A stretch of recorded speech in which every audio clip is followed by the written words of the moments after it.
தந்தை, மகன், தூய ஆவியினுடைய அருளும் ஆசீரும் உங்கள் ஒவ்வொருவரோடும் நிறைவாக இருப்பதாக. புதியதொரு நாள் எங்களுக்காக புலர்ந்திருக்கிறது. இன்றைய இந்த நாளிலே நாங்கள் ஒவ்வொருவரும் ஆண்டவருடைய பகிர்தலோடும், ஆண்டவருடைய அன்போடும், ஆண்டவருடைய வழிநடத்துதலோடும் நாங்கள் எங்களை வழிநடத்தி செல்ல நாங்கள் தயாராகுவோம்.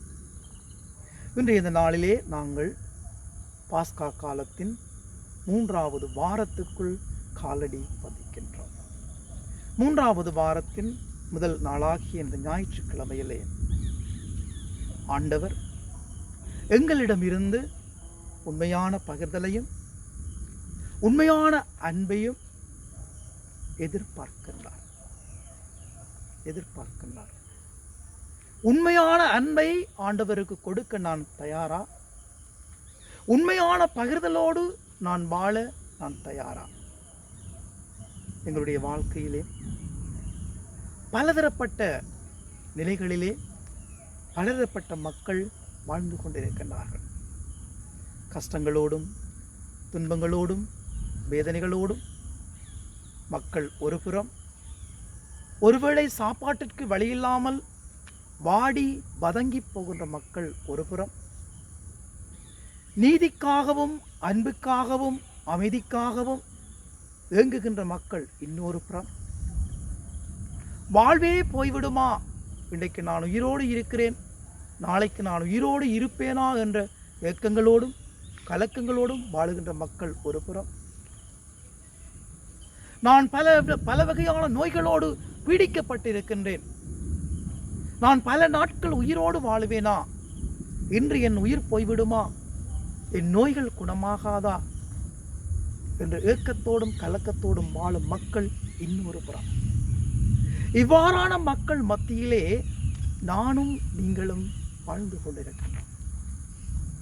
இந்த நிலையில்தான் நாங்களும் ஆண்டவருடைய அருளின் நிமித்தம், ஆண்டவருடைய வார்த்தைகளின் நிமித்தம், ஆண்டவரோடு கொண்டுள்ள உறவின் நிமித்தம், ஆண்டவரோடு நாங்கள் கொண்டுள்ள உறுதியான நிலையான மாறாத மறையாத எவராலும் பிரிக்க முடியாத அன்பின் நிமித்தம் ஒருவர் ஒருவருக்கு உதவி ஒத்தாசையாக நாங்கள் இருக்க வேண்டும்.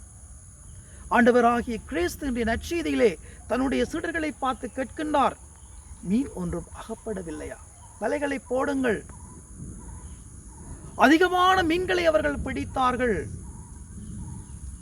நாங்களும் பலதரப்பட்ட மக்கள் மத்தியிலே செல்லுவோம்.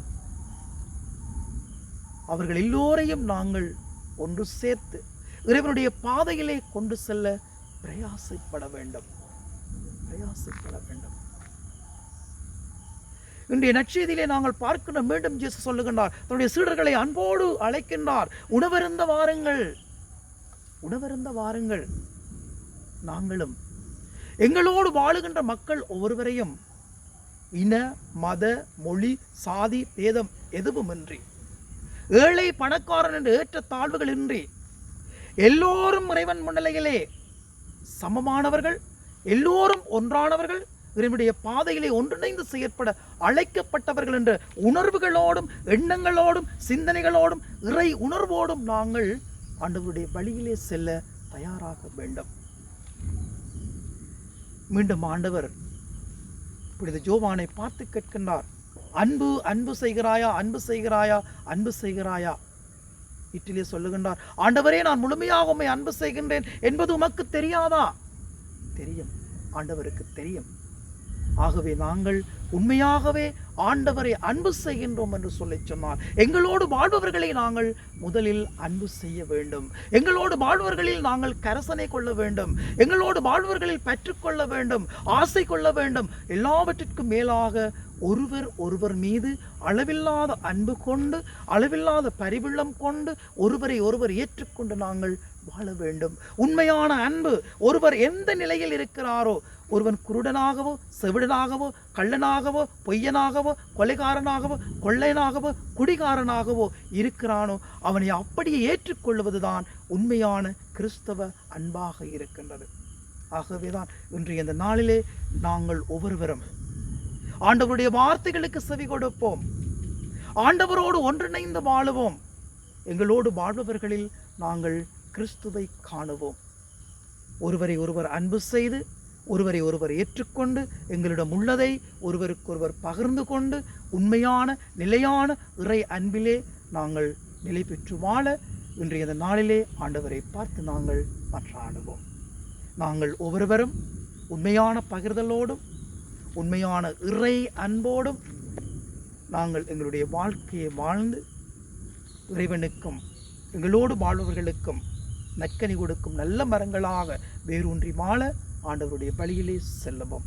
அன்னைமரி மூலமாக ஆண்டவருடைய வழியிலே நல்ல பிள்ளைகளாக, இறைவனுக்கு ஏற்ற பிள்ளைகளாக எங்களை நாங்கள் உருமாற்றிக் கொள்ளுவோம். எல்லாம் வல்ல இறைவன், தந்தை, மகன், தூய ஆவிகள் அனைவரையும் மறைவாக ஆசீர்வதிப்பாராக.